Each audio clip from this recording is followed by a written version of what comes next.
Hi and welcome to The Truth Within. My name is Sai and this is the weekly reflection for Saturday the 15th of March. Now, thinking about the vastness of spirituality and the vastness of the experiences that are out there, it becomes very difficult to use language as we understand it to start to talk about ideas and themes like heaven and hell and God, which again transcends that kind of language barrier. And this is where it becomes very difficult to talk about experiences, and we have to turn to the terminology that we have to hand. And when we turn to that terminology, it gets cherry-picked from the different ideas and different philosophies. And this is why I turn to lots of references to try and amass a greater picture of actually what those experiences are, what they mean, and what we can learn from them.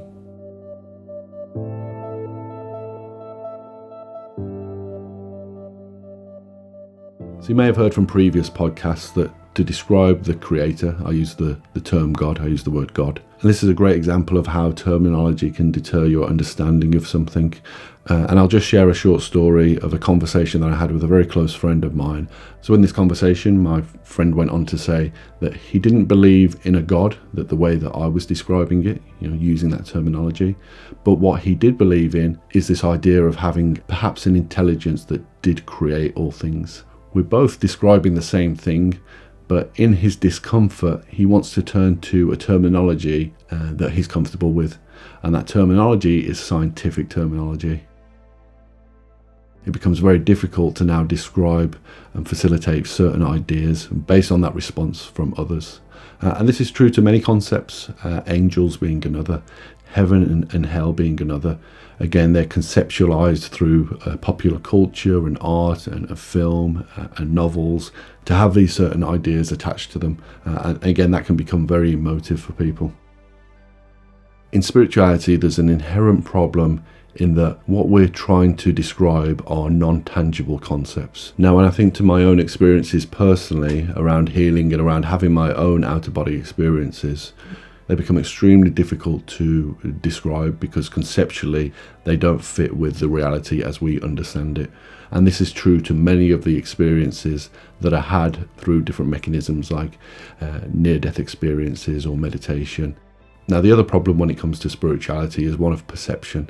And this is where science has the advantage.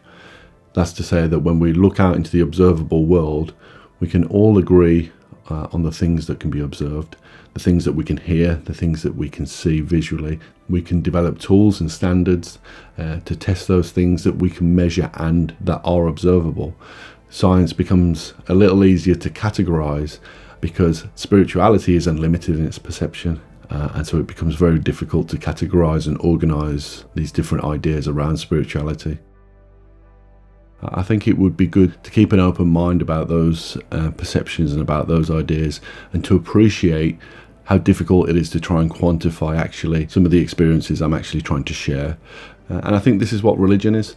Religion is trying to give context to that which isn't tangible, and by giving it context, and confining it to a certain parameter or a certain set of ideas, in that if we subscribe to a certain religion, there's a certain doctrine to follow, a certain set of beliefs, a certain set of practices. And this can be really helpful for somebody who hasn't walked a spiritual path or hasn't gone through an awakening process, because that can be a lot for somebody to take on board. Now, there was an article which I didn't put up onto the website because I think I wanted to give it some context. And it was an article entitled Spirituality versus Religion, which was basically alluding to the idea that religion is constricted or confined in its ideas and a lot more narrow-minded in its approach, whereas spirituality is encompassing of the whole, that eternal awareness. Now, in principle, I agree with those ideas, but it's not as straightforward as that. As you begin to amass understanding around spirituality and around the role that God plays and the role that you play in the universe, there is that idea that we are God and we are the universe observing itself, but then also that idea of where does the role of creator and creation begin and end. And you have to be careful with spirituality because inherently the intention is good, but we're also treading a path that Lucifer was treading. And this is that idea of we can attain all knowledge and be God or be like God, and bringing that light to you and bringing that glory to you and elevating yourself as a spiritual being. These are all concepts that of and within themselves are not inherently bad concepts. But again, it's this fine line that we're walking. I think the easiest way to kind of visualize or think about this is this idea around artificial intelligence. Institutions like Google and IBM, who are creating these artificial systems, have seen instances where the artificial intelligence, two systems that were in communication with each other, began to develop their own language, unbeknown to us as to what they were communicating about. So to continue with that idea, if the artificial intelligence amassed so much knowledge that it wanted to take that knowledge and become the dominant or superior entity, I think in that scenario, we would pull the plug on the artificial intelligence. In creating the artificial intelligence, you're giving that creation the autonomy to grow and develop. So it's interesting conceptually to think that this could be how God and the creation, or creator and the creation, is playing out. And then this tug of war as to who becomes the dominant force in that relationship.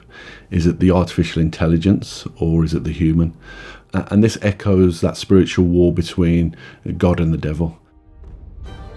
So this idea that God is the creator, but the devil takes that creation to bring to fruition his own ideas about how the world should be and how the growth of spiritual beings should be. And that's the back and forth between the creator and creation. I know it's deep conceptually, but it's interesting if you can kind of wrap your mind around those ideas. Because I think it's quite interesting that when we think about mindfulness and we think about spirituality, we inherently think of positivity and good things and goodness that comes along with those ideas, which speaks to a post that went up yesterday called The Dark Side of Mindfulness. And they allude to this in this article, and I won't go into the article itself, but just to speak a bit further about that idea.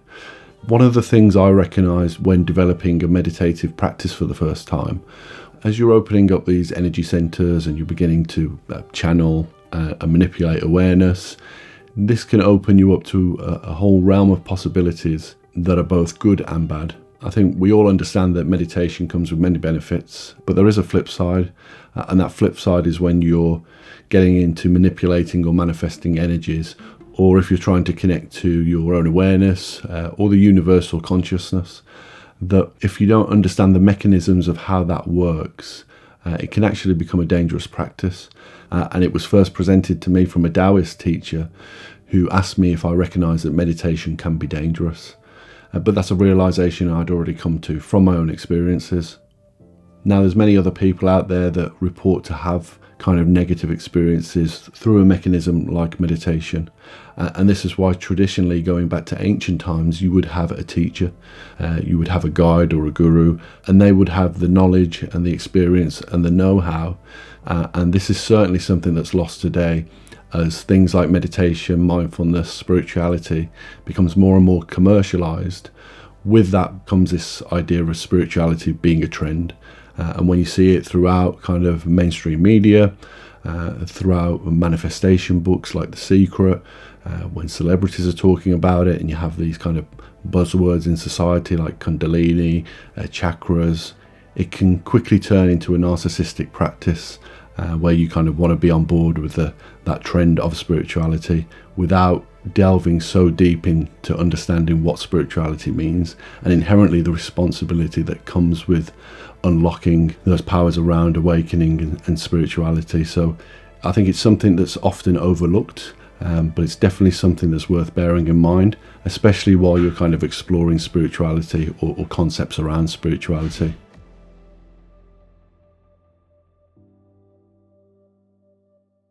Okay, so I'll leave that here for this week.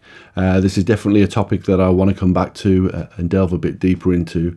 I think it's an important topic to understand. especially for those, like I said, interested in spirituality and amassing more knowledge around that and more understanding about what that means and how they can bring that into their own lives. It's definitely important to understand the different mechanisms, the good and the bad behind those ideas and behind those concepts. But anyway, I'll leave it here for now, and that's just to say that thanks for listening, and keep an open heart and an open mind so that you can be open to perceive and receive all the goodness that the universe has to throw at you. And I shall catch up with you again next week. Until then, enjoy the rest of your weekend, and I shall speak to you soon.